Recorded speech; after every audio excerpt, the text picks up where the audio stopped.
প্রিয় শিক্ষার্থীরা, তোমরা সবাই কেমন আছো? আশা করছি তোমরা সবাই ভালো আছো, সুস্থ আছো। আমার শুভেচ্ছা নিও। কিছুদিন আগে তোমাদের সিটি 1 পরীক্ষা শেষ হলো। আশা করছি তোমরা সিটি 2 পরীক্ষার জন্য প্রিপারেশন নিচ্ছ। তোমরা জানো যে এই সপ্তাহে তোমাদের সিটি 2 সিলেবাস থেকে একটি ক্লাস হয়ে গেছে এবং তোমরা সেই ক্লাসটি উপভোগ করেছো এবং সেই ক্লাসটি নিয়েছেন আমাদের ম্যাডাম জিহান বিনতে জামান, তোমাদের অন্য কোর্স টিচার। তো আজকে আমরা একটি নতুন টপিক নিয়ে আলোচনা করব সিটি 2 এর সিলেবাস থেকে। চলো তাহলে আমরা ক্লাসে চলে যাই।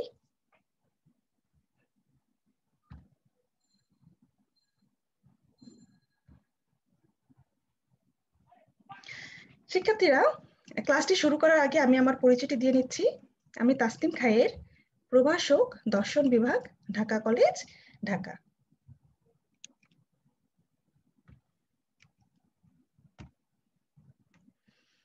হ্যাঁ শিক্ষার্থীরা, তোমরা জানো যে তোমাদের যুক্তিবিদ্যা প্রথম পত্রের কোর্স কোড 121। আমরা তৃতীয় অধ্যায় পড়ছিলাম এবং তোমরা সিটি 1 পরীক্ষায় তৃতীয় অধ্যায়ের কিছু অংশ থেকে তোমরা পরীক্ষা দিয়েছো। এখন যে তৃতীয় অধ্যায়ে যে বাকি অংশগুলো আছে বা বাকি যে পাঠগুলো আছে সেটা থেকে আমরা সিটি 2 তে পড়বো বা তোমরা সেটার উপর পরীক্ষা দিবে। তোমরা জানো যে যুক্তির উপাদান বলতে আসলে কি বোঝায়। একটি যুক্তি গঠন করতে আসলে যে সমস্ত উপাদান প্রয়োজন হয় সেটাকে আসলে বলা হয় যুক্তির উপাদান। এর মধ্যে আমরা কি পড়েছিলাম? এর মধ্যে আমরা পদ, শব্দ, বাক্য এগুলো নিয়ে আলোচনা করেছিলাম। তাছাড়া যুক্তির উপাদানের মধ্যে কিন্তু আমরা যুক্তি বাক্য পাই, যুক্তি বাক্যের গঠন পাই, পদের ব্যাপ্যতা পাই। সেগুলো নিয়েও কিন্তু ক্লাসগুলো তোমরা করে আসছো বা ক্লাসগুলো। তো আজকে আমরা নতুন টপিক নিয়ে আলোচনা করি, চলো। আর তোমাদের সাথে এটি আমার 8 নম্বর ক্লাস। আজকে আমাদের আলোচনার বিষয় বাক্য, যুক্তিবাক্য, অবধারণ। যেটাকে আমরা বাক্য সেটাকে বলছি সেন্টেন্স, যুক্তি বাক্যকে বলছি প্রপোজিশন, এন্ড অবধারণকে বলছি জাজমেন্ট। তোমরা কিন্তু প্রিভিয়াস ক্লাসগুলোতে এই সম্পর্কে কিন্তু জেনেছো। আমরা আজকে একটু বিস্তারিতভাবে এটা আলোচনা করব। প্রথমে দেখে নিই বাক্য কাকে বলে। কয়েকটি শব্দ একত্রিত হয়ে একটি পূর্ণ অর্থ প্রকাশ করলে তাদের সামগ্রিক রূপকে বলা হয় বাক্য। তাহলে কি হচ্ছে? কয়টি শব্দ একত্রিত হয়ে একটি পূর্ণ অর্থ যখন প্রকাশ করে তাকে আমরা বলছি বাক্য। যেমন ছেলেটি পড়ালেখায় খুব ভালো। এখানে কয়েকটি শব্দ একত্রিত হয়ে একটি পূর্ণ অর্থ প্রকাশ করেছে, কাজে এটি একটি বাক্য। বাক্য বলতে আমরা সাধারণত ব্যাকরণের যে আমরা বাক্য, সেই বাক্যকে কিন্তু বুঝে থাকি। ব্যাকরণের বাক্যের মাধ্যমে মনের বিভিন্ন ভাব কিন্তু আমরা প্রকাশ করে থাকি।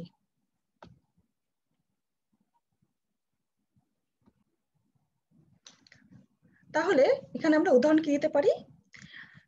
যেমন খোদা তোমার মঙ্গল করুন। এখানে মনের একটি ইচ্ছা প্রকাশিত হচ্ছে। এই হিসেবে ব্যাকরণে কিন্তু আমরা বিভিন্ন ধরনের বাক্য দেখতে পারি। যেমন বিবৃতিবাচক বাক্য যদি বলি যে চাঁদ পৃথিবী চারদিকে ঘুরে, এখানে একটা বর্ণনা বা বিবৃতি দেওয়া হয়েছে। 2 নম্বর দেখো প্রশ্নসূচক বাক্য যদি আমরা দেখি, তোমার জীবনের লক্ষ্য কি? এখানে জবাব পাওয়ার জন্য একটি প্রশ্ন করা হয়েছে। 3 নম্বর দেখো আদেশসূচক বাক্য যদি বলি যে আজই অনুশীলনের কাজ শেষ করে ফেলবে, অর্থাৎ এখানে কিন্তু একটা কাজের জন্য আদেশ করা হয়েছে। ইচ্ছাসূচক বাক্য যদি আমরা দেখি, খোদা তোমায় দীর্ঘজীবী করুন, এখানে একটি ইচ্ছা প্রকাশ করা হচ্ছে। বিস্ময়সূচক বাক্য যদি দেখি, হায় ঝড়ের একই তাণ্ডব, এখানে একটি বিস্ময় প্রকাশ করা হয়েছে। তার মানে কি আমরা ব্যাকরণে কিন্তু বিভিন্ন ধরনের বাক্য দেখতে পাচ্ছি। এসব বাক্যের মধ্যে কেবল বিবৃতিবাচক বাক্যই যুক্তি বাক্য হিসেবে ব্যবহৃত হয়, যেটা তোমরা আগেই জেনেছো।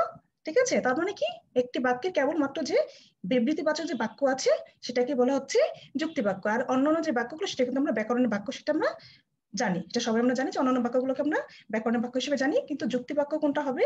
যেটাকে কেবল বিবৃতিবাচক বাক্যটাই হবে যুক্তি বাক্য। তবে সব বিবৃতিবাচক বাক্যই কিন্তু যুক্তি বাক্যের আকারে থাকে না। সেক্ষেত্রে এরূপ বাক্যকে যুক্তি বাক্যের আকারে রূপান্তরিত করে নিতে হয়। অর্থাৎ তোমরা জানো যে উদ্দেশ্য, সংযোজক, বিধায় আকারে পুনর্গঠিত করে নিয়ে তারপর কিন্তু একটি যুক্তি বাক্য গঠন করা হয়। যেমন যদি আমরা দেখি যে নর্মাল একটি বাক্য বা ব্যাকরণের যে বাক্য সেটা আমরা যদি দেখি যে সূর্য পূর্ব দিকে উদিত হয়, এই বাক্যটি একটি বাক্য, ব্যাকরণের বাক্য, কিন্তু এটা কিন্তু একটু যুক্তি বাক্য নয়। একে যুক্তি বাক্যের আকারে যদি আমরা প্রকাশ করি, তো সূর্য হয় একটি নক্ষত্র যা পূর্ব দিকে উদিত হয়। অর্থাৎ এখানে আমরা হচ্ছে উদ্দেশ্য, বিধেয় এবং সংযোজক কিন্তু দিয়ে তারপর আমরা একটি যুক্তি বাক্য গঠন করলাম।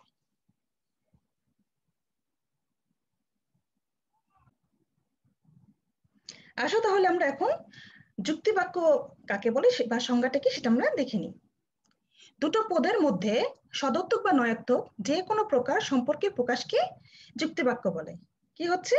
দুটো পদের মধ্যে সদর্থক বা নয়ার্থক যে কোনো প্রকার সম্পর্কে প্রকাশকে যুক্তি বাক্য বলে। অর্থাৎ দুটি পদের মধ্যে সম্বন্ধের বর্ণনাকে কিন্তু যুক্তি বাক্য বলছে। যেমন তোমরা এখানে একটি উদাহরণ দেখতে পাচ্ছ যে আম হয় মিষ্টি। এখানে কি? এখানে উদ্দেশ্য আছে, বিধায় আছে, আর এটা কি হয়টা হচ্ছে হলো সংযোজক। অর্থাৎ এখানে হচ্ছে আমরা একটি সদর্থক পাচ্ছি, মানে সম্বন্ধ পাচ্ছি, সদর্থক সম্বন্ধ পাচ্ছি। অর্থাৎ উদ্দেশ্য সম্পর্কে কিছু সদর্থক কিছু বলা হচ্ছে, তাই না? আবার আমরা নয়ার্থক যদি পারদ নয় কঠিন, তাহলে এখানে হয়ে যাচ্ছে কি নয়ার্থক। নয়ার্থক তার মানে কি দুটি পদের মধ্যে যে সম্পর্কে বর্ণনা যেটা সদর্থক হতে পারে বা নয়ার্থক হতে পারে সেটাকে আমরা কিন্তু বলছি যুক্তি বাক্য। এবং সেটা কিন্তু দেখো উদ্দেশ্য, বিধেয় এবং সংযোজক আকারে কিন্তু সেটা প্রকাশ করা হয়। কিন্তু নর্মাল যদি আমি কোনো বাক্য বা আমরা যেটা ব্যাকরণগত বাক্য বলি, সেটা যদি বলি আম মিষ্টি, এটাও কিন্তু আমাদের এটা ব্যাকরণের বাক্য হবে। কিন্তু যখন আমরা আম হয় মিষ্টি বলছি সেটা হচ্ছে যুক্তি বাক্য। এবং প্রিভিয়াস ক্লাসে কিন্তু আমরা পদ সম্পর্কে পড়েছিলাম, শব্দ সম্পর্কে পড়েছিলাম, পদের শব্দের পার্থক্য, তাদের সম্পর্ক। তোমরা কিন্তু এই ক্লাসটা দেখে নিবে, তাহলে তোমাদের এই যুক্তি বাক্য বুঝতে কিন্তু অনেক সুবিধা হবে।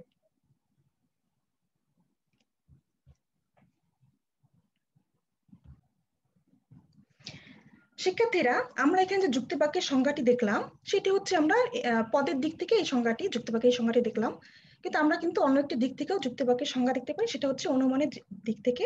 আমরা যদি এভাবে বলি যে অনুমান বা যুক্তিতে একটি বাক্য যে ব্যবহৃত হয় সেটাকে বলা হয় যুক্তি বাক্য।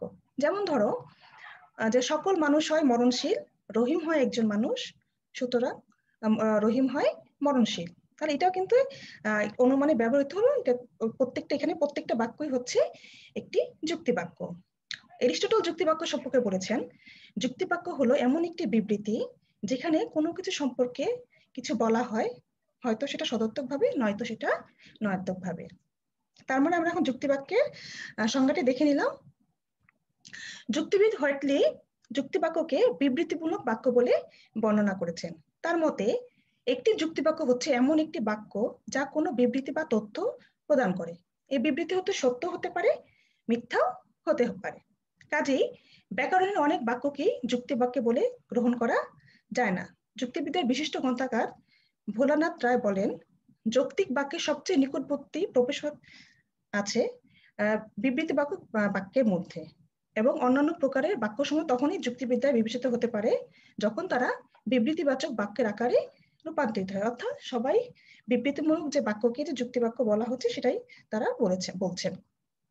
এ থেকে আমরা বলতে পারি যে সব ব্যাকরণের বাক্যকে যুক্তি বাক্য বলা যায় না, কেননা তাদের গঠন যুক্তি বাক্য থেকে ভিন্নতর। তাদের মধ্যে থেকে কেবলমাত্র বিবৃতিবাচক বাক্যকে পুনর্গঠিত করে যুক্তি বাক্যের আকারে প্রকাশ করা যায়। আসলে এবার আমরা তাহলে জেনে নিই অবধারণ বা মানসিক বাক্য কাকে বলে। দুটি সার্বিক ধারণার মধ্যে কোনো সম্বন্ধ স্থাপনের মানসিক প্রক্রিয়াকে অবধারণ বা মানসিক বাক্য বলে।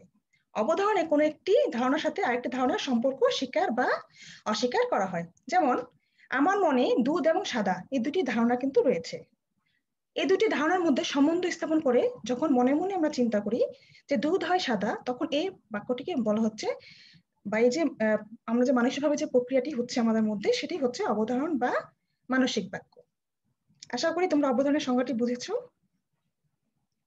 পিকে রায় বলেন, একটি অবধারণ হচ্ছে দুটি ধারণার মধ্যে কোনো একটি সম্পর্কের মানসিক স্বীকৃতি।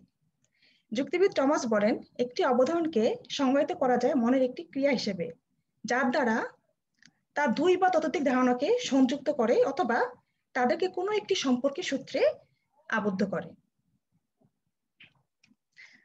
কোনো কোনো যুক্তিবিদ অবধারণ ও যুক্তিবাক্যকে সমর্থক বলে মনে করেন, কেননা অবধারণ হচ্ছে মনের গোপন চিন্তা আর যুক্তিবাক্য হচ্ছে মনের প্রকাশিত চিন্তা। তাই অনেক সময় একটি যুক্তিবাক্যকে অবধারণ এবং একটি অবধারণকে যুক্তিবাক্য বলা হয়ে থাকে। এ প্রসঙ্গে যুক্তিবিদ লেটা ও ম্যাকবেথ বলেন, যেহেতু প্রতিটি যুক্তিবাক্যই কোনো একটি অবধারণের ভাষাগত প্রকাশ, কারণ আমাদের মনে যা থাকে সেটা তো আমরা ভাষায় প্রকাশ করি, তাই না? তাহলে সেহেতু মাঝে মাঝে একটি যুক্তিবাক্যকে একটি অবধারণ বলা সুবিধাজনক। এটা প্রায়ই বলা হয় এবং এতে আপত্তি থাকার কথা নয়। আসলে এবার এখন আমরা বাক্য ও যুক্তি বাক্যের মধ্যে যে সাদৃশ্য এবং বৈসাদৃশ্য আছে সেটি দেখে নিই। প্রথমে আমরা সাদৃশ্যগুলো দেখি। বাক্য ও যুক্তি বাক্য উভয়ই শব্দ দ্বারা গঠিত। সাধারণ বাক্য হলো অর্থপূর্ণ শব্দ বা শব্দের সমষ্টি, আর যুক্তি বাক্য উদ্দেশ্য, সংযোজক ও বিধেয় আকারে গঠিত হলো সেগুলো প্রত্যেকটি এক একটি শব্দ। 2 নম্বরে দেখো, বাক্য ও যুক্তি বাক্য উভয়ই মনের ভাব প্রকাশ করে। বাক্য বক্তার মনের ভাব প্রকাশ করার জন্য ব্যবহৃত হয়, আর যুক্তি বাক্য দুটি পদের মধ্যে বিদ্যমান যে সম্পর্ক সেটা প্রকাশ করতে ব্যবহার করা হয়। 3 নম্বর দেখো, বাক্য ও যুক্তি বাক্য উভয়ই অর্থপূর্ণ। কেবল কতগুলো শব্দ একত্রিত হলেই বাক্য হয় না, যখন কতগুলো শব্দ মিলে একটি পূর্ণ অর্থ প্রকাশ করে তখন তাকে বাক্য বলে। আর যুক্তির নিয়ম অনুযায়ী অর্থপূর্ণ না হলে কোনো বাক্যই যুক্তি বাক্য হয় না। তাই বাক্য ও যুক্তি বাক্য উভয়ই অর্থপূর্ণ হতে হয়, অর্থাৎ অর্থ যদি না প্রকাশ করে সেটা কোনো বাক্যই হচ্ছে না। সেটা সাধারণ আমরা যেটা ব্যাকরণগত বাক্য বলছি সেটাও না, আর যুক্তি বাক্য সেটা হচ্ছে না। 4 নম্বর দেখো, বাক্য ও যুক্তি বাক্য উভয়ই ভাষায় প্রকাশিত হয়। কতগুলো শব্দ যখন ভাষার মাধ্যমে প্রকাশিত হয়ে পূর্ণ অর্থ প্রকাশ করে তখন সেটি বাক্য হয়। আর যুক্তি বাক্যেও উদ্দেশ্য, সংযোজক, বিধেয় আকারে ভাষায় মাধ্যমে কিন্তু প্রকাশিত হয়।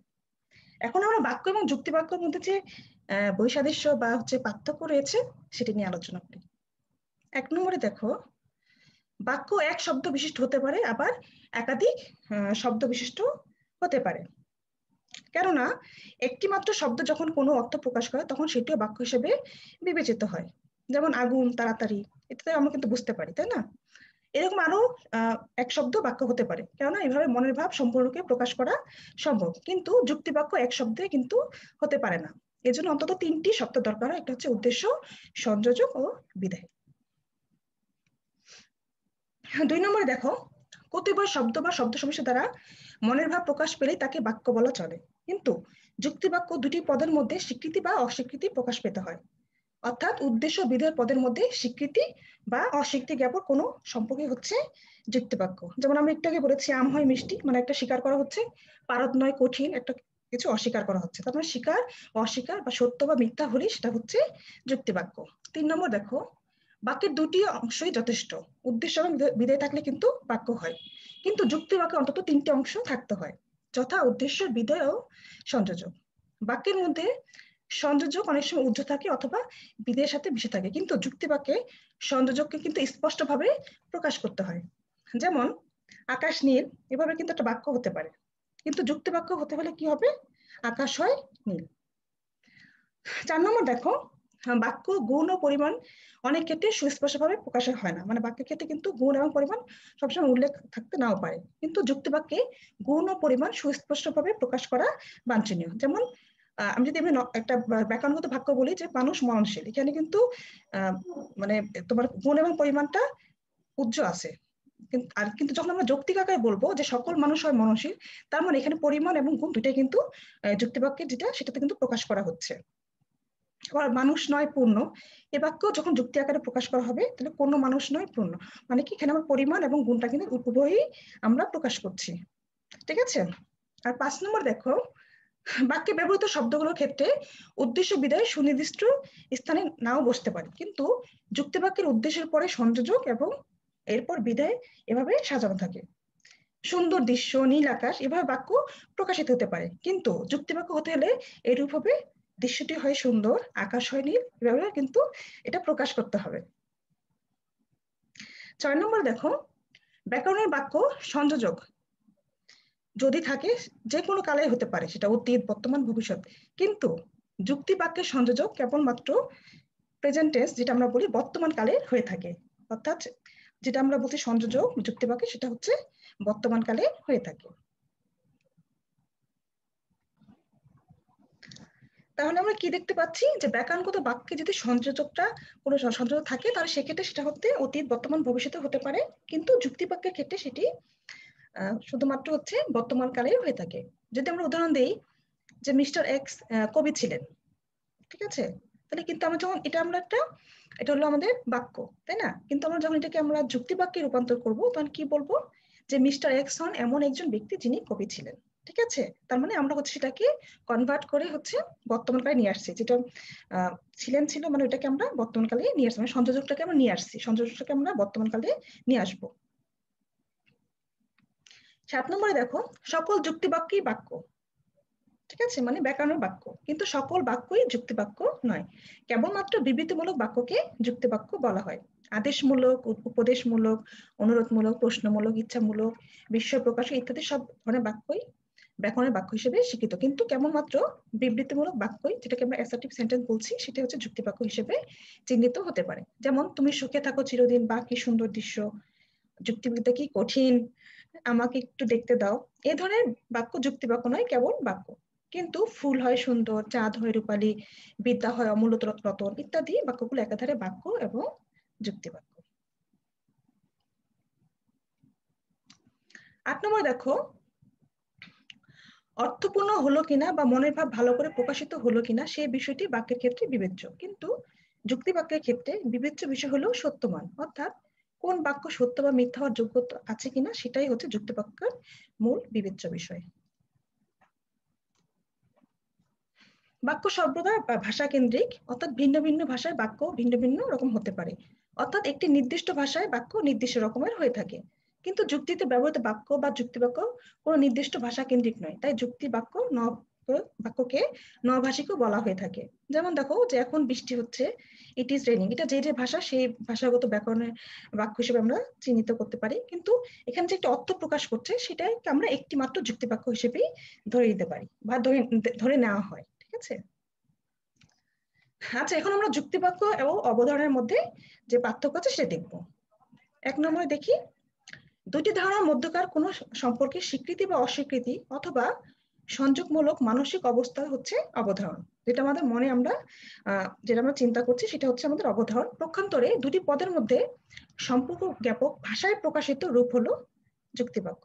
অর্থাৎ আমরা যেটা মনে ধারণা দুটোর মধ্যকার সম্পর্ক করছি সেটা হচ্ছে অবধারণ, আর যেটা হচ্ছে ভাষায় প্রকাশ করছে সেই অবধারণটাকে যখন মনের চিন্তাটাকে যখন ভাষায় প্রকাশ করছি সেটা হচ্ছে সম্পর্ককে, সেটাই হচ্ছে যুক্তিবাক্য। 2 নম্বর দেখো, অবধারণ গঠিত হয় দুটি ধারণার সমন্বয়ে, অন্যদিকে যুক্তিবাক্যের মূল উপাদান হলো পদ, দুটি পদের স্বীকৃতি বা অস্বীকৃতি মূলক বিবৃতি হচ্ছে যুক্তিবাক্য। 3 নম্বর হচ্ছে, অবধারণ যুক্তির অংশ হতে পারে না, কেননা তার অবস্থান মনে, সেটি অনুমানের বিষয় হতে পারে, কিন্তু যুক্তি বাক্য যুক্তির অংশ হিসেবে ব্যবহৃত হয়। 4 নম্বর হচ্ছে, প্রতিটি যুক্তি বাক্যের অন্তরালে অবধারণ থাকে, কিন্তু প্রতিটি অবধারণই যুক্তি বাক্যের আকারে প্রকাশিত হবে এমন কিন্তু নয়। আমাদের মনে যদি থাকে আমাদের প্রকাশ না করে সেটা যুক্তি বাক্য হবে না। 5 হচ্ছে, যুক্তি বাক্যের সুনির্দিষ্ট আকার আছে, কিন্তু অবধারণে কিন্তু আকার দেওয়া সম্ভব নয়। 6 হচ্ছে, অবধারণের একটি মানসিক বিষয় বলে এর কোনো অংশ নির্দিষ্ট করা যায় না, কিন্তু যুক্তিবাক্য হচ্ছে উদ্দেশ্য, বিধেয় ও সংযোজক, এই তিনটি ভাগে কিন্তু আমরা ভাগ করতে পারি। 7 হচ্ছে, অবধারণের সত্য মিথ্যা বৈজ্ঞানিকভাবে যাচাই করা সম্ভব নয়, কারণ এটি একটি মানসিক ব্যাপার, কিন্তু যুক্তিবাক্যের সত্যতা যাচাই করা সম্ভব হয়। 8 নম্বর হচ্ছে, অবধারণের পরিসর তুলনামূলকভাবে যুক্তিবাক্যের চেয়ে বেশি, পক্ষান্তরে যুক্তিবাক্যের পরিসর অবধারণের তুলনায় সংকীর্ণ। 9 নম্বর হচ্ছে, অবধারণ হলো চিন্তার ব্যক্তিগত বা আত্মগত দিক, পক্ষান্তরে যুক্তিবাক্য হলো চিন্তার বাস্তব প্রকাশ, তাই এটি বস্তুগত, কারণ অবধারণ আমরা মানসিকভাবে চিন্তা করি, এটা আমাদের আত্মগত বিষয়, আর যুক্তিবিদ্যা বাক্যটা যেহেতু চিন্তা মানে বাস্তবে প্রকাশিত সেটা হলো বস্তুগত। 10 নম্বর হচ্ছে, অবধারণ কোনো সুশৃঙ্খল বিষয় নাও হতে পারে, কেননা অবধারণের কোনো অপরিহার্য রূপ নেই, কিন্তু যুক্তিবাক্য একটি সুশৃঙ্খল বিষয়, তাই যুক্তিবাক্যের সুনির্দিষ্ট একটি রূপও আছে, যেটা তোমরা জানো, আবারও জানছো। এই রূপ সবসময় উদ্দেশ্য, সংযোজক এবং বিধি আকারে প্রকাশিত হয়। শিক্ষার্থীরা, তাহলে আজকে আমরা কি জানলাম? আমরা আজকে বাক্য সম্পর্কে জানলাম, ব্যাকরণ বাক্য, সে বাক্য হতে যুক্তি বাক্য সম্পর্কে জানলাম এবং অবধারণ সম্পর্কে জানলাম, এবং এই উভয়ের সবার মধ্যে যে পার্থক্যগুলো কি সেটা সম্পর্কে জানতে পারলাম। তাহলে আজকে আমার ক্লাসটি এই পর্যন্ত থাকবে। তোমরা ভালো থাকবে, সুস্থ থাকবে, এবং পরবর্তীতে নতুন একটি টপিক নিয়ে তোমাদের সাথে আলোচনা হবে। সে পর্যন্ত তোমরা সুস্থ থাকো, ভালো থেকো, এবং অবশ্যই বাসায় বসে পড়াশোনা করবে। তোমরা সবাই ভালো থাকবে। আল্লাহ হাফেজ।